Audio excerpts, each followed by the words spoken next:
DreamWeavers StarTrax. DreamWeavers StarTrax. DreamWeavers StarTrax. DreamWeavers StarTrax. DreamWeavers StarTrax. DreamWeavers StarTrax.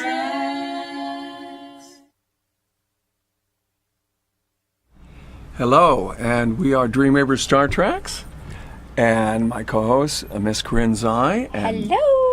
This phenomenal person is Amylicious of Black Eyed Tees. Yes, a tribute artist to Fergie. This is going to be kind of a fun show, so hang in there, watch closely. And I'm going to introduce my amazing husband, Ren Zai. He is obviously the co-host of this fun show.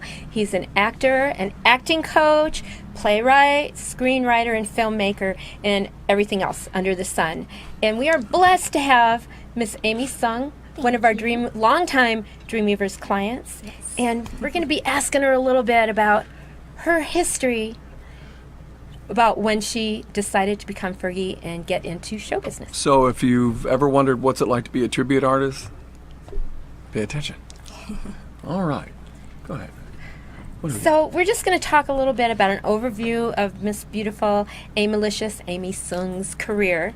And one of the big questions we always ask our guests is, how and when did you decide that you wanted to become a singer and then a tribute artist?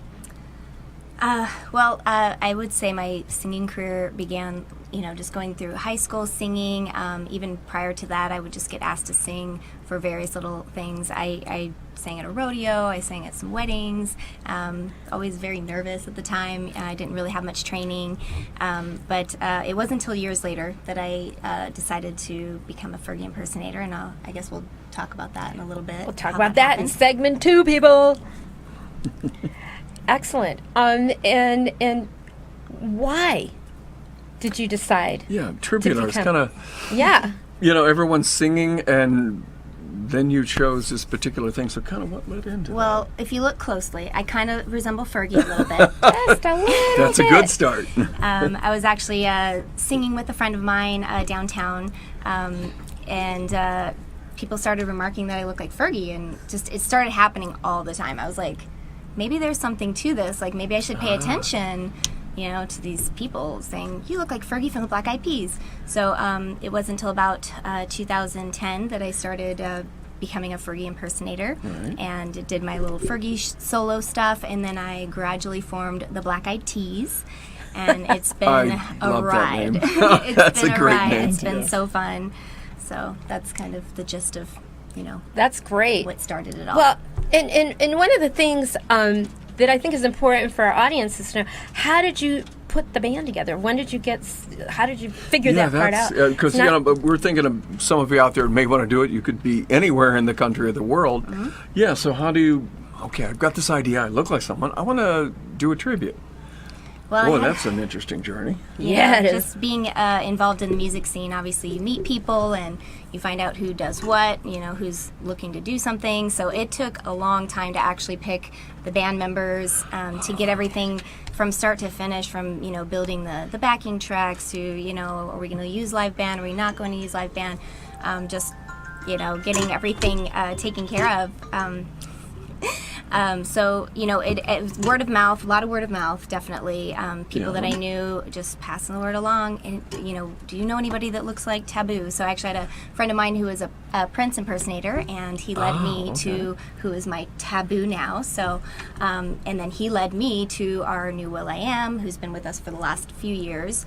We've made some changes in the band, and then, just like knowing somebody, another friend of mine referred me to somebody else who referred me to who was my Apple Diap now. So Started with musicians. Yes. Then tried to find, wait a minute, their music, because, the whole band has a whole look, and they, unlike most bands, they're all performers. Yes. So then you started looking who looks or who can be made to look. And who can sound like them. Yeah. So because you're talking about very picky, actually. I'm sorry, I just cut her off.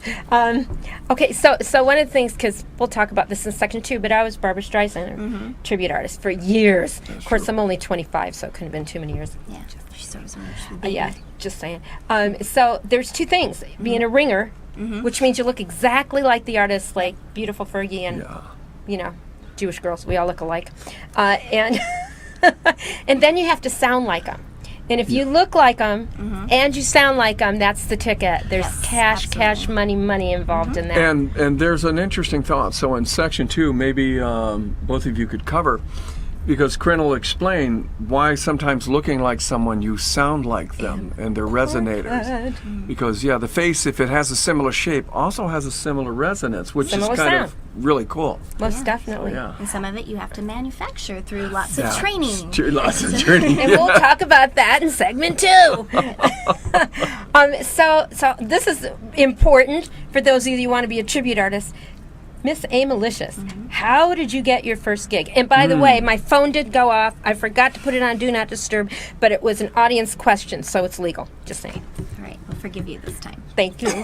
What was the question again? Thought I was the old person. No, I'm just joking. The question is, how did you get your first gig as Fergie? As Fergie, well, see, just as Fergie, I was hired by a friend of mine to do a Christmas party.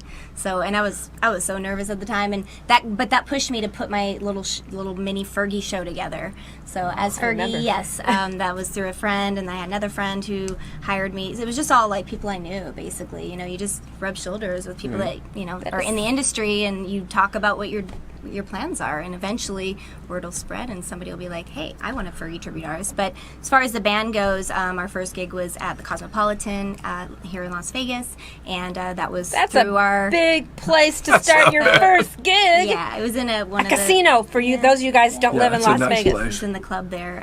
So yeah, that was cool. That was through our Prince impersonator friend. So he connected us with the right people. So we got our first gig there, and then we performed downtown a little bit, and it's just been going ever since. Well, So took 'em- one of the things that I really gather here, and if you're paying attention, she communicated to friends and people, because if you don't bring this out, your idea, and share it with the friends and family and musicians, they're not going to find it. And that's how you get there. Now, of course, let's be honest. Every gain a loss, every loss a gain. You may have to go through, as you'll explain a little later, what that journey's like, going through multiple people, and because it's multiple personalities. It's an interesting combination of putting things together. Absolutely. So we have an audience question for Amy. Okay. And that question is, why are tribute artists so popular? Well, for one, we're a bit more affordable and probably more available. That's good. I think the cool thing about it is that you can get the experience of being at a, like, say, Black Eyed Peas concert, even when they're not touring. So instead, you get the Black Eyed Peas, and you can have a party just like they do on stage. And obviously the key things would be affordability and the fact that the band may not be touring anymore. Younger kids may not be able to see Black Eyed Peas if they don't go on tour again, which I hope they do. Most of us don't have Fergie a $250,000 to Yeah. have a show-up artist. So. Just saying. So that was from Julia from Seattle. And thank you, Julia, for texting us that question. Keep an eye on the bottom third down here, and look for blackeyedtees.com if you have any questions, or if you say, wow, could you come to our party? That's right. That's right. If you want to book the Black Eyed Tees and Miss Amylicious from the Black Eyed Tees, Just go to our website. go to the website and hook it up for your birthday party, your wedding. If you bring the glow sticks, we provide the party. And I love it. Where do you get the glow sticks? No, just joking. Just joking. So Miss Amy, Yes. one of the questions that we like to ask our people are, did you have a lot of support growing up? Yes, absolutely. I mean, my family was probably, the most supportive family I could ever have. So, cool. my sister and my mom are like my biggest fans, and I love you guys. Hi, sis. Hi, Mom. Yeah, they always were, they came to me, hey, can you sing at, my wedding, or, I sang at lots of, family events, a baby shower. They were my biggest fans all the time, and they would even, make me sing in front of family, even when I was nervous. But it would help me break through, the nervousness and to gain confidence. So, yeah, they're definitely my support team. Very cool. Thank All you, Miss Amy. Well, we're going to come up in the next section. We're going to find out a little bit, what's it take to train when your voice isn't quite like the artist, but you really want to do this artist. So we'll catch you on the flip side. All right.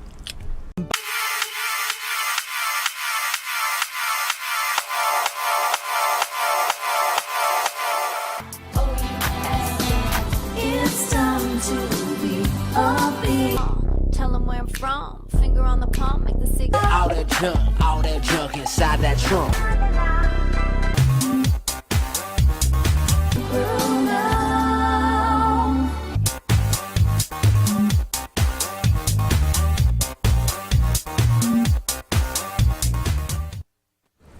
Hi, everybody. We are DreamWeavers StarTrax. I am Karen Zai.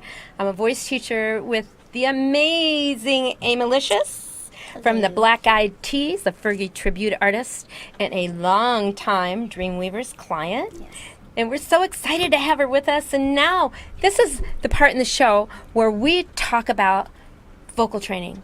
And it's really important as a tribute artist to make sure you have control of your voice. So we're going to go there. But at first, we have kind of a funny story that Miss Amylicious is going to talk about. Let's see, performance story. We performed for Oktoberfest, which is a beer drinking festival where they sell beer by the liters. Party! And right in the middle of a song, I got a gigantic mug of beer spilled down my leg into my shoe, and I think the cold made me hit the high note. It was like, whoa! I mean, you were in the middle of singing when that In happened? the middle of singing, and the beer just went whoosh down my leg, and I just couldn't miss a beat. I just had to be pro. So that was, I don't know, That's was pretty funny, people. Yeah. I have some stories too, happens. but we're not going to go into them because they're way too embarrassing. But that is a pro. Keep on going no matter what happens. Don't miss a beat. Don't lose focus. Do not lose focus. So we're going to start out with Amy's training. I mean, there's several sides to being a tribute artist. Like I said in the first segment, I was a Barbra Streisand tribute artist for years. And so we have our voice. We have our image, our look. Are you a ringer? Do you look just like the artist? Do you sound just like the artist? And how do you market yourself and put that together? And the performance. Do you act just like the artist? And so Ren is going to handle that in segment 3. But what have you done vocally to sound like Fergie? Because, you and I, we pulled the ticket.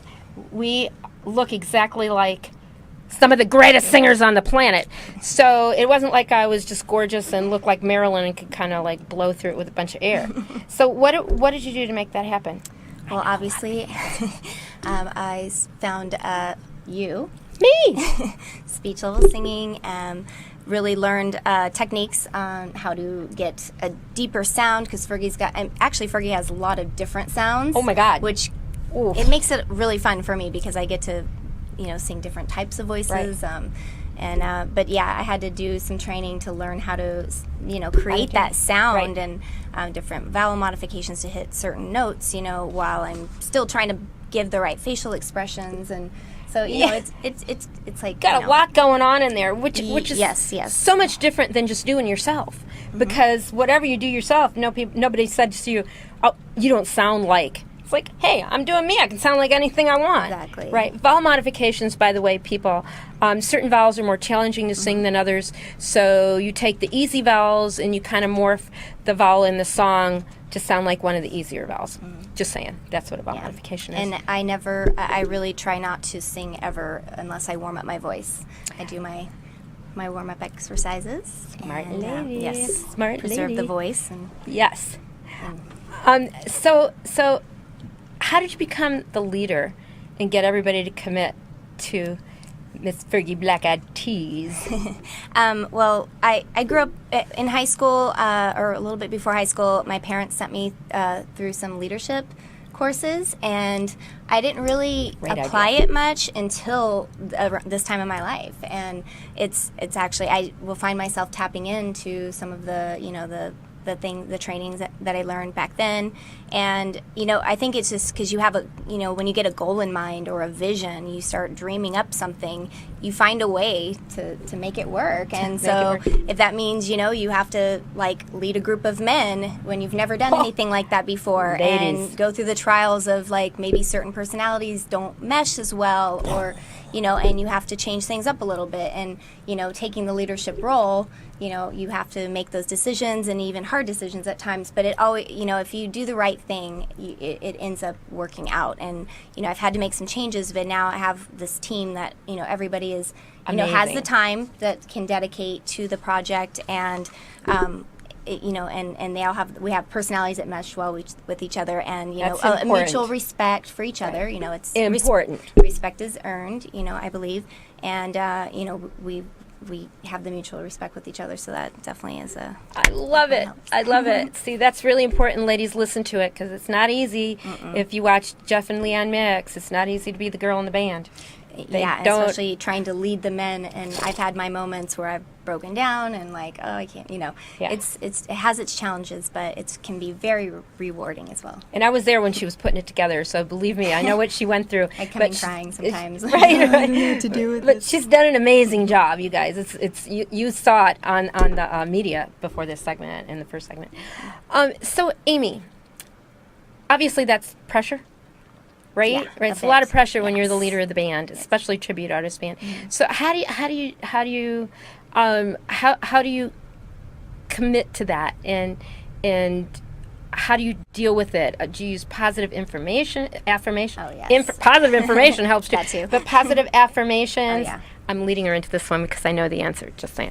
Oh, absolutely. I'm a big believer in affirmations, and just, you have to have confidence. And thankfully, I'm impersonating somebody with a lot of confidence. So Yes. that kind of helps. I can just kind of pretend like I'm her for a minute, and I get Right. like this instant, dose of confidence.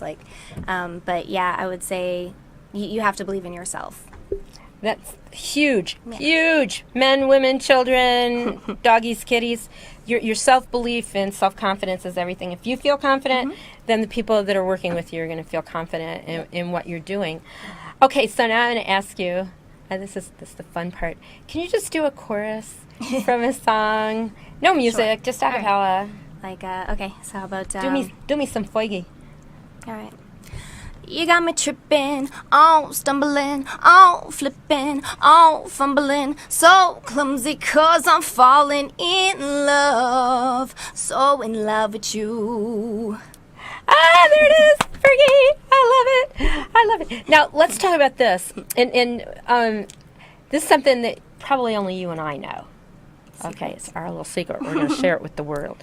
Okay, Fergie, a lot of the resonators and the shape of the face, like we with Barbara, and you with Fergie, yes, I do have Barbara's nose. We ain't going there. All right. She's got a cute little nose.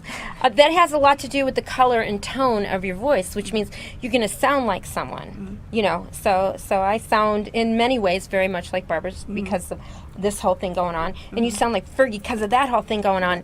However, Fergie is a mezzo. She's got all the lows.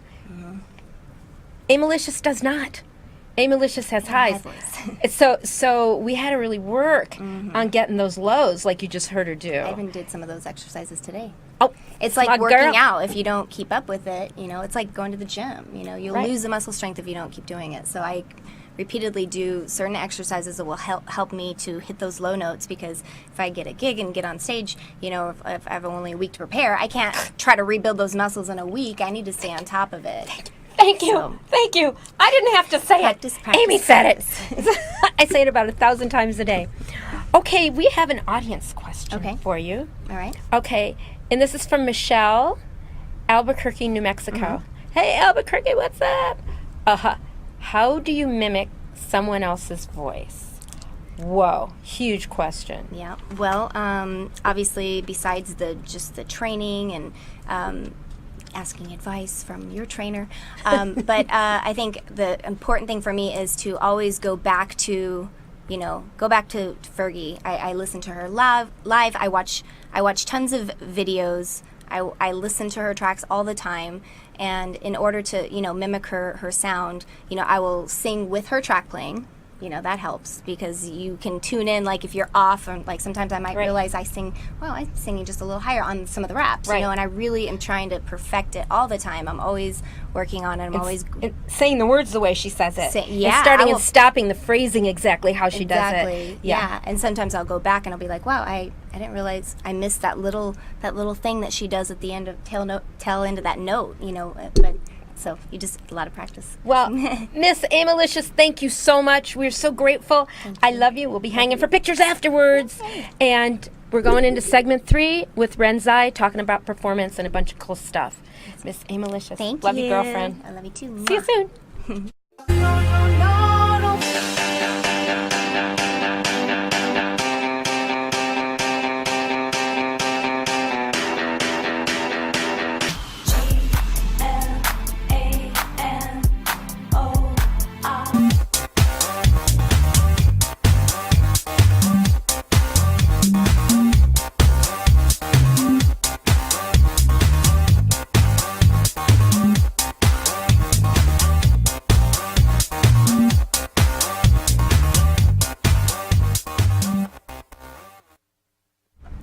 Hello and welcome back to DreamWeavers StarTrax, and we're with Miss Amylicious of Black Eyed Tees.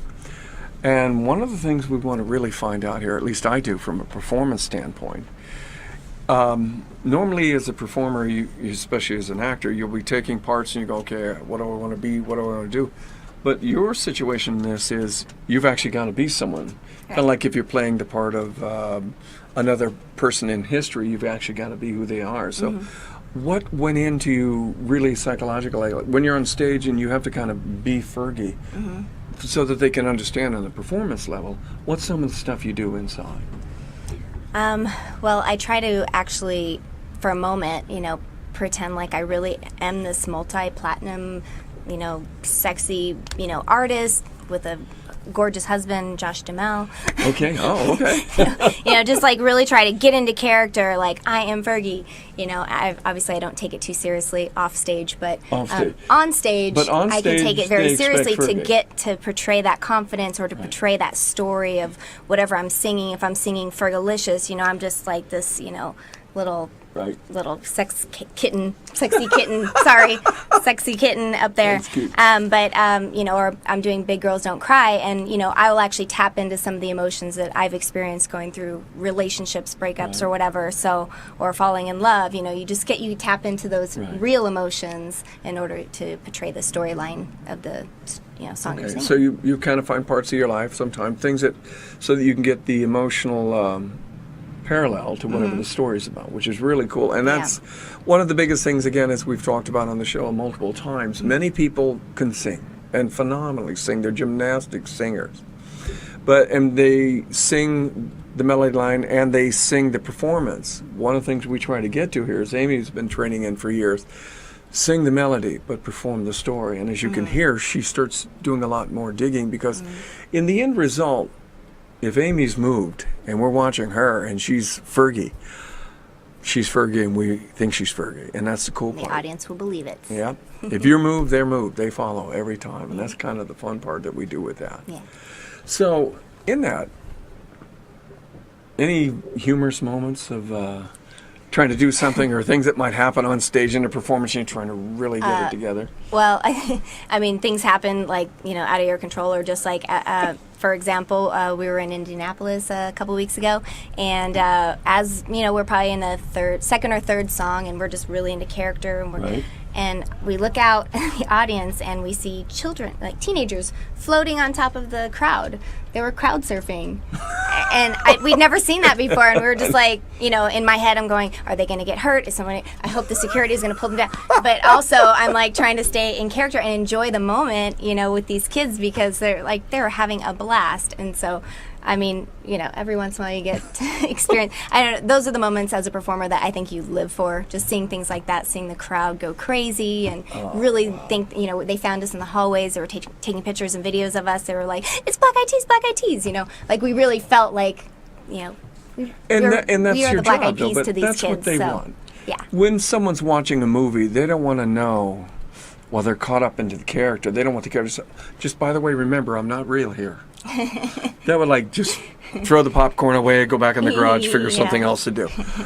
They want to believe. Yeah. And always remember that. So when you're doing it out there, and there are those wonderful, crazy moments, and if you start seeing those moments when you're performing, that's really one of the top lines, because the audience is no longer observing you. They are engaged. It's like you're in. That's what you want. You just go right in the artist's world. You're not on stage because you're Fergie, and they're not watching Fergie because they're with Fergie. And that's the fun part. And it's what's that like when all of a sudden it really just hits And for myself, sometimes I notice that at the end of a show, it was always slightly dreamlike because I'd taken so much time to develop that. Yeah. There's this kind of shadow in it. I don't know what to call it, but it follows you. It's If you just could describe this that. like so exhilarating Yeah. being up there, and I just getting to kind of be somebody else for that moment. It's really fun. It has its whole other sense of thrill or excitement. I think just getting to because it's music that the fans already love. You're not trying to sell them on anything new. You're No. just showing you're reminding them the nostalgic. It's exciting. It's exciting for them as it is for you. So the feeling definitely lasts. It leaves an impression on you. I mean, I've been back for like a couple weeks, and it's all I think about. I used to think about these kids, how excited they were. So it's very rewarding. Well, it's our job. We find a story, we adapt to it, melodic or otherwise, and then the truth is, it's about you. Because without you, we don't get a life. We don't get to be something else. It's a normal 9-to-5 life, and without you, that's not possible. And that's something I wish a lot more artists would remember. We serve a story, but that story serves an audience. They actually pay the bills. And remember, yes, in spite of those incredible blockbuster movies and those phenomenal albums, remember, you've actually paid the bills. That's true. We're nothing without our audience. No, God, no, that's kind of fun. We usually start with a room, and with me, three brothers ask me, what are you doing? Get out of here. So a little something in that. So I've watched you do this, and you get pretty deep into character. Had you had any other did you ever experiment with any other type of stuff in school, plays, drama, anything? Not a whole lot. I did very minimal of any of that. I was shy. I wasn't the theater girl. I just kind of grew into this in my late 20s, early 30s. Yeah, I threw myself out there. You just never know. It's never too old to start doing something that you didn't realize that you loved, but you fell in love with an idea of something and you make it happen. And then I think just visualizing and dreaming something up and then seeing it come to fruition is pretty awesome. So. And she just said something that is more common than most people will ever know. You'll never know that if you ever hang around with enough artists, it's usually something that got us, and we all had this odd shyness about us. And you think, really? Yeah, I found out in my 20s I was far more comfortable with crowds 10,000, 20,000 than I was 4 strangers I didn't know at a party I was supposed to go to for business. And I was just horrific. I can agree with that. We played in front of in Singapore New Year's Eve the year before last. It was like in front of about 12,000 people, and I can't believe I didn't get that nervous. I was like, this is weird. But if I were to, be in a small group of strangers or even sometimes family, I sometimes get a little more nervous. Wow. Than Singapore. Singapore, yes. Okay, that's kind of Universal like, so obviously you're there. It's, what is that audience like compared to an American audience? Because they usually seem to be just this, it's as though, anyone who's coming as a tribute artist, they treat them as the artist. They don't think tribute. Is that how they did that? Yeah, they were a really amazing crowd. I mean, it was New Year's Eve and the fireworks were going off, and it was pretty exciting for everybody involved. So yeah, they took us really well. Yeah. All right, I'm going to step over. We got a question. Thank you, Miss Producer. And let's see, this is Francis from Asheville, North Carolina. Oh, how cool. Okay. Have you had the opportunity to meet Fergie? Ooh. Have you? Well, I used to dream about it, and it actually came true. You got to meet her. I got to meet Fergie, yeah. She was, a couple years ago, she was doing a shoe signing for her shoe line, autograph signing for her shoe line, sorry.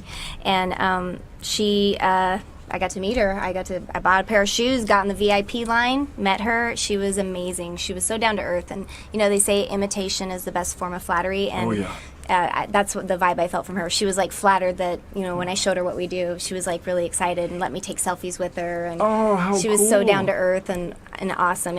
I think I was on cloud 9 for like at least a month or 2. I was just like, I can't believe I met Fergie. Wow. Like, I've been studying her for so long, and to finally meet her, it was that had to be quite an affirmation that, I'm on the right path. Yeah, absolutely. All right. Very, very cool.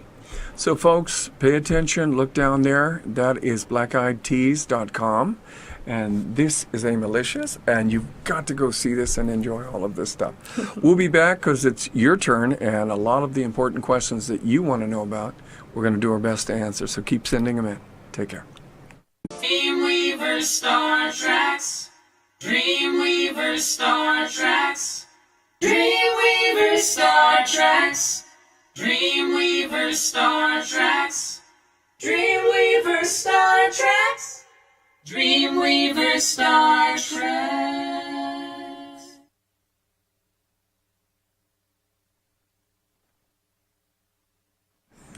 That was fun.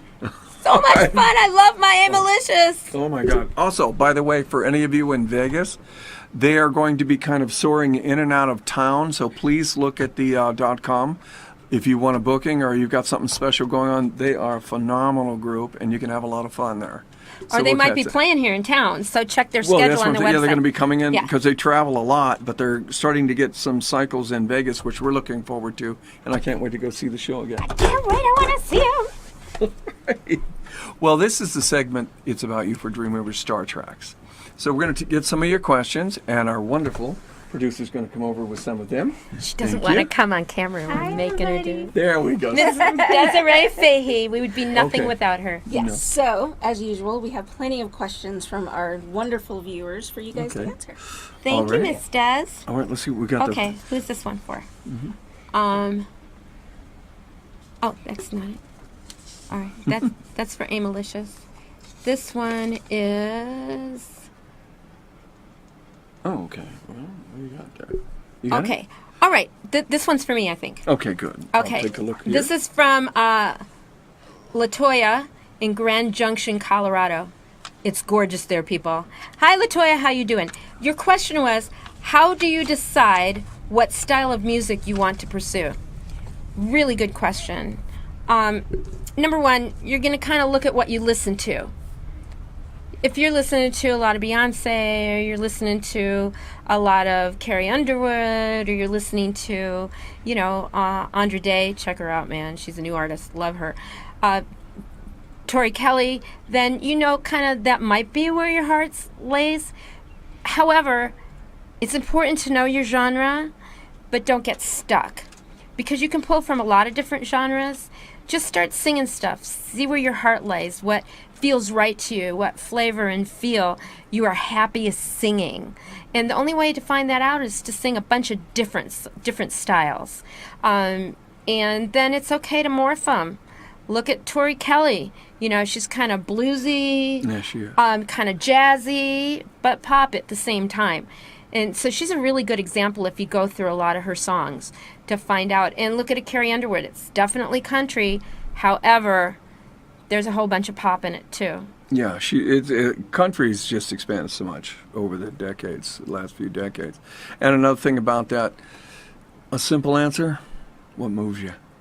Because if you want to sing in front of people, you want to be moved by what you sing, and that's Exactly. probably the simplest technique there is to get an audience to go along. If you're moved, they will follow. You'll find that out as you get to play around with this a little more. Yeah, if you're going jazz, then it's probably not your genre. Sorry, what? Jazz? I mean, I like jazz. He loves jazz. I'm a blues like girl. jazz. But I was trying to figure a genre that wouldn't offend people, but now I just offended all the jazz people. I love jazz. Which happen to personally. be a lot of my friends. Yeah, both of our friends, just saying. Yeah. We'll talk about that later in Grove's Corner. Just Especially saying. all the ones in the orchestra that I used to go to. Yes, because he's a jazz boy. All right. Okay, my turn here. This is Kevin, Columbus, Ohio. Okay. Is there a shortcut? Hi, Kevin. Hey. Is there a shortcut to learning monologues? I couldn't find any matching. Oh, you're going to love this part.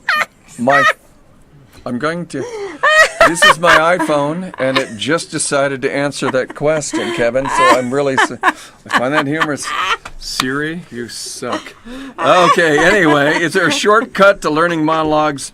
Do you have to memorize every single word, or can you ad-lib a bit? Okay. This is kind of a two-part question, a little complex. First of all, memorizing a monologue is probably a bad idea. And that you may think, well, how in the world am I going to know this? You want to grab a monologue, look at it, be an audience for a moment. Oh, what's the story about? Get the story in your head. Make sure it moves. Okay, that feels like a good story. Then you hold your thumb, like I would do this here. If this was the case, you'd look down. Is there a shortcut to learning monologues? And you do that, but perform your story. Hold it and look at it. Now, let's say you've done 20 performances of your story and you're performing it. You're emotionally in there. Someone else may have done, they'll say, wow, I memorized it. I went over it 100 times. And half the time in the beginning, they have a very rhythmic, memorized rhythm to their acting, and it kind of gets pretty funky at that level. But if you've learned to perform it, you've actually had, out of your 20, if you've done it 20 times, you've actually rehearsed the actual performance 20 times, not the words. So that's the first thing. And ad-lib. Depending on the director, preferably, most directors have learned something pretty cool.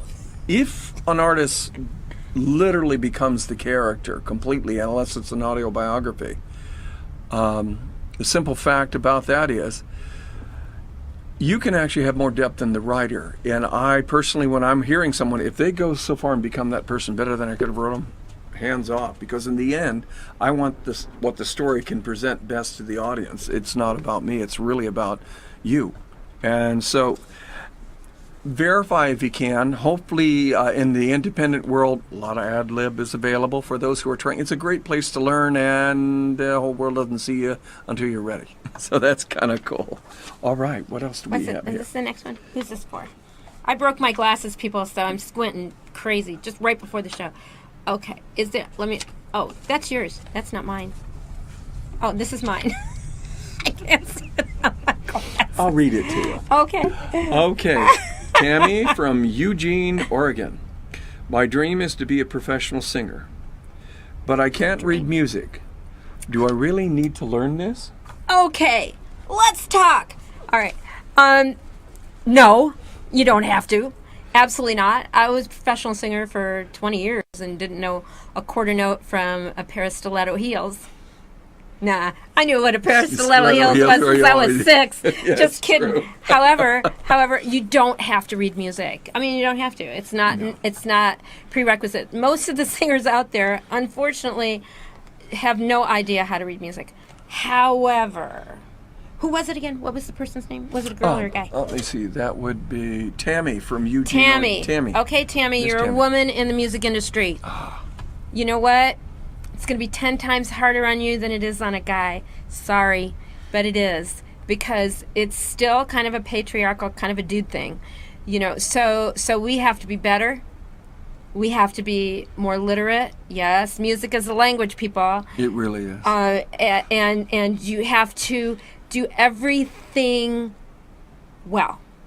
So you don't have to read music, but to communicate to the band, to have a common language with the people that are playing the music, it's really important to understand the music and have the language so you can communicate it to them.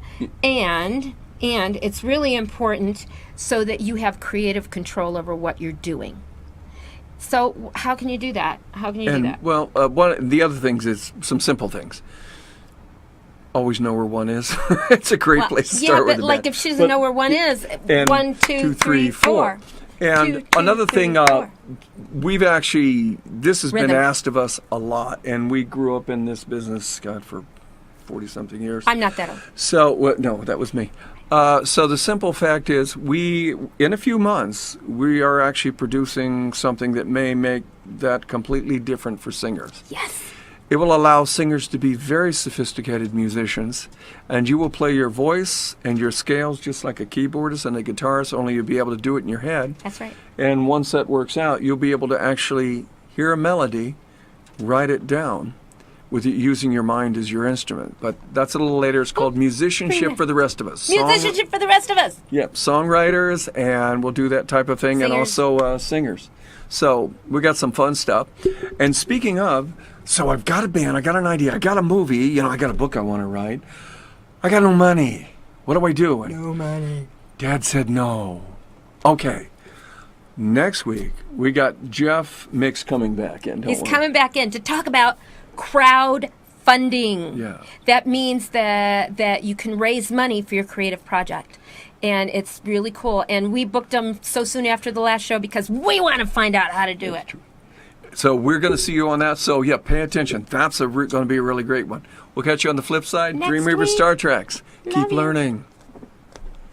DreamWeavers StarTrax.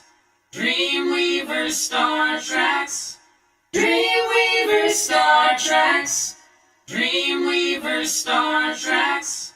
DreamWeavers StarTrax. DreamWeavers StarTrax.